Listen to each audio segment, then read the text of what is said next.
दोस्तों तो इस वीडियो में हम इरेडा आईपीओ के बारे में बात करने वाले हैं। कल आईपीओ क्लोज होने वाला है, तो जानेंगे कि इस आईपीओ में फाइनल डिसीजन क्या होना चाहिए, आईपीओ डे 2 में कितना सब्सक्राइब हुआ है और इसका अभी ग्रे मार्केट में प्रीमियम किस प्राइस पे ट्रेड कर रहा है, आगे आईपीओ में अप्लाई करना है या फिर नहीं करना है। तो चलिए वीडियो को शुरू करते हैं। तो इससे पहले कि मैं वीडियो को शुरू करूँ, अगर आप इस चैनल पर पहली बार विजिट कर रहे हैं या फिर आपने चैनल अब तक सब्सक्राइब नहीं किया है तो चैनल को सब्सक्राइब कर लें और साथ में वीडियो को भी लाइक कर दें। आईपीओ के डिटेल्स की बात करें तो आईपीओ 21 नवंबर को ओपन हुआ था और ये 23 नवंबर यानी कि कल क्लोज होने वाला है। तो कल इस आईपीओ में अप्लाई करने का आखिरी मौका है। फेस वैल्यू 10 रुपये पर शेयर है और बुकिंग प्राइस 32 रुपीज़ है। लॉट साइज 460 शेयर्स का रखा गया है। आईपीओ के साइज की बात करें तो आईपीओ हालांकि आपको बड़ा देखने को मिल रहा है। आईपीओ 2150 करोड़ रुपये से भी ज़्यादा बड़ा है। यहाँ पर 1290 करोड़ रुपये के फ्री इशू हैं और 860 करोड़ रुपये का ऑफर फॉर सेल होने वाला है। और ये मेन बोर्ड आईपीओ है, तो कंपनी बीएसई और एनएसई पे लिस्ट होने वाली है। आईपीओ के डे 2 के सब्सक्रिप्शन को देखें तो दूसरे दिन आईपीओ 4.58 टाइम सब्सक्राइब हो चुका है। तो आईपीओ 4.5 गुना से ज़्यादा सब्सक्राइब हो चुका है। QIBs पोर्शन की बात करें तो यहाँ पर आईपीओ को 2.69 टाइम, HNIs पोर्शन में 7.75 टाइम, यहाँ पर बिग HNIs पोर्शन 7.96 टाइम और small HNIs portion 7.34 time subscribe किया गया है। और रिटेल पोर्शन की बात करें तो आईपीओ को 4.30 टाइम सब्सक्राइब किया गया है। एम्प्लॉयज़ पोर्शन में भी इसको 5 टाइम सब्सक्राइब किया गया है। तो ओवरऑल देखें तो आईपीओ में दूसरे दिन भी आपको बढ़िया सब्सक्रिप्शन आती हुई देखने को मिले हैं। यानी कि आईपीओ के साइज़ की बात करें तो आईपीओ 2150 करोड़ रुपये का है, यानी कि आईपीओ काफ़ी बड़ा है। फिर भी आईपीओ देखें तो दूसरे दिन भी अच्छे सब्सक्रिप्शन आते हुए देखने को मिले हैं। जबकि आज मार्केट में एक साथ कई सारे आईपीओ ओपन हैं, इसके बावजूद भी आईपीओ में सब्सक्रिप्शन आए हैं। तो इसका मतलब है कि इस आईपीओ की भी मार्केट में काफ़ी अच्छी डिमांड है। तो चलिए इस आईपीओ में भी देख लेते हैं कि किस पोर्शन में अलॉटमेंट चांसेस ज़्यादा हैं। अब इस आईपीओ में बात करें तो यहाँ पर रिटेलर्स के लिए 5,09,832 एप्लीकेशंस रिजर्व हैं, यानी कि इतने लोगों को अलॉटमेंट मिलने वाली है। बिग HNIs पोर्शन में 10,404 एप्लीकेशंस रिजर्व हैं, यानी कि इतने ही लोगों को अलॉटमेंट मिलने वाली है। और स्मॉल HNIs पोर्शन में 5,202 एप्लीकेशंस रिजर्व हैं, यानी कि 5,202 लोगों को ही अलॉटमेंट मिलने वाली है। तो यहाँ पर सबसे ज़्यादा जो अलॉटमेंट चांसेस है वो रिटेल पोर्शन और बिग HNIs पोर्शन में देखने को मिलने वाला है और सबसे कम allotment chances small HNIs portion में देखने को मिलेगा। तो आपको बिग HNIs पोर्शन और रिटेल पोर्शन को टारगेट करना है। अब इस आईपीओ के अगर एंकर लिस्ट को देखेंगे तो यहाँ पर इसके एंकर लिस्ट में भर भर कर आपको नाम आते हुए देखने को मिले हैं, यानी कि इसको लेकर एंकर इन्वेस्टर्स बहुत ज़्यादा इंटरेस्टेड हैं। तो यहाँ पर आप इनके नाम को भी देख सकते हैं। तो यहाँ पर बहुत सारी जो म्यूचुअल फंड कंपनियां हैं वो आती हुई देखने को मिली है। इसके अलावा FIIs और DIIs भी आती हुई देखने को मिले हैं। तो अगर इनके टोटल नंबर्स की बात करें कि यहाँ पर कितने एंकर इन्वेस्टर्स आए हैं, तो इस आईपीओ में टोटल 58 एंकर इन्वेस्टर्स आते हुए देखने को मिले हैं।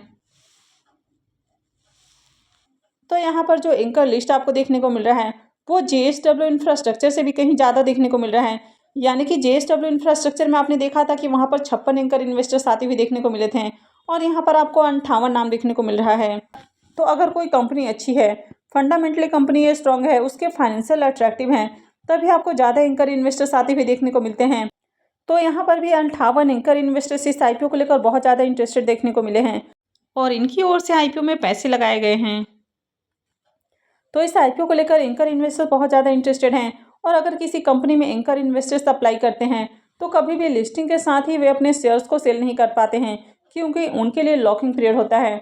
तो इनका जो 50% शेयर्स होता है उसके लिए 30 डेज़ का लॉकिंग पीरियड होता है और जो रेस्ट 50% शेयर्स होता है उसके लिए 90 डेज़ का लॉकिंग पीरियड होता है। तो जो कंपनी अच्छी है, आपको अच्छा रिटर्न बनाकर दे सकती है, वहाँ पर आपको ज़्यादा एंकर इन्वेस्टर्स आते हुए देखने को मिलते हैं। तो यहाँ पर भी 58 एंकर इन्वेस्टर्स आए हैं। इसके अलावा यहाँ पर बात करें तो यहाँ पर 13 म्यूचुअल फंड्स कंपनियों ने भी 32 स्कीम्स के जरिए आईपीओ में पैसे लगाए हैं। तो इसको लेकर म्यूचुअल फंड कंपनियां भी काफ़ी ज़्यादा इंटरेस्टेड देखने को मिल रही हैं। और जो म्यूचुअल फंड्स का जो पोर्शन है वो 42.36% का पोर्शन देखने को मिल रहा है। यानी कि ओवरऑल जो एंकर इन्वेस्टर्स आपको देखने को मिल रहे हैं उसमें से 42.36% जो है वो म्यूचुअल फंड्स की ओर से लगाए गए हैं। यानी कि इतने परसेंट जो शेयर्स हैं वो म्यूचुअल फंड्स को एलोकेट किए गए हैं। कंपनी के बिजनेस की बात करें तो कंपनी 1987 में इनकॉर्पोरेट हुई है, तो कंपनी बहुत ही पुरानी है और ये जो कंपनी है गवर्नमेंट सेक्टर की कंपनी है। ये company ministry of new and renewable energy के अंतर्गत आती हुई देखने को मिलती है, यानी कि उनके द्वारा कंट्रोल की जाती है। और फाइनेंशियल 2021-22 में company highest ever loan sanction करने वाली कंपनी के रूप में देखने को मिली है। कंपनी ने 23,921 करोड़ रुपए से भी ज़्यादा का लोन सैंक्शन किया है और इसने 16,070 करोड़ रुपए से ज़्यादा का लोन डिस्बर्समेंट किया है। तो ओवरऑल देखें तो इनका बिजनेस अच्छा देखने को मिल रहा है। अगर इसके फाइनेंशियल को भी देखेंगे तो इसके फाइनेंशियल भी बहुत ही अट्रैक्टिव हैं। कंपनी के एसेट में ग्रोथ देखने को मिल रही है। इसके रेवेन्यू साल दर साल बढ़ते हुए देखने को मिल रहे हैं। कंपनी के प्रॉफिट में काफ़ी शानदार उछाल देखने को मिल रहा है। इसके साथ ही इसके जो नेटवर्थ है वो भी बढ़ते हुए देखने को मिले हैं। कंपनी के अगर रिजर्व की भी बात करें तो ये भी ईयर ऑन ईयर बढ़ते हुए देखने को मिल रहा है। और कंपनी के ऊपर अगर डेट को देखें तो फाइनेंशियल सेक्टर की कंपनियों के डेट को नहीं देखना होता है। तो ओवरऑल इनका फाइनेंशियल बहुत ही अट्रैक्टिव है। अगर इसके पी मल्टीपल को भी देखें तो 8.47 का पी है। तो कंपनी यहाँ पर रिजनेबल प्राइस पर आईपीओ लाते हुए देखने को मिल रही है। हालांकि अगर इनके मार्केट कैप को देखें तो 8,600 करोड़ रुपए का मार्केट कैप है, यानी कि ये स्मॉल कैप कंपनी है।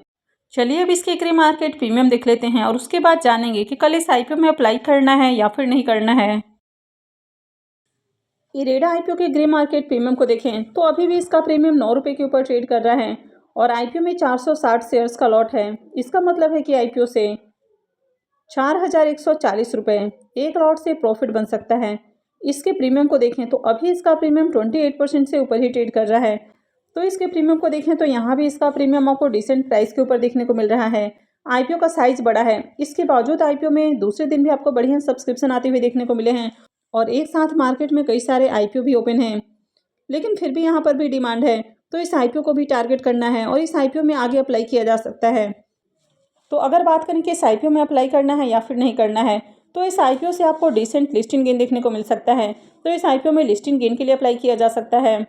और अगर लॉन्ग टर्म की भी बात करें तो कंपनी अच्छा है, कंपनी का बिजनेस अच्छा देखने को मिल रहा है। इसके फाइनेंशियल भी काफ़ी अट्रैक्टिव हैं। तो अगर आप इसको होल्ड करके भी रखते हैं तो आगे कंपनी आपको मल्टी बैगर रिटर्न दे सकती है।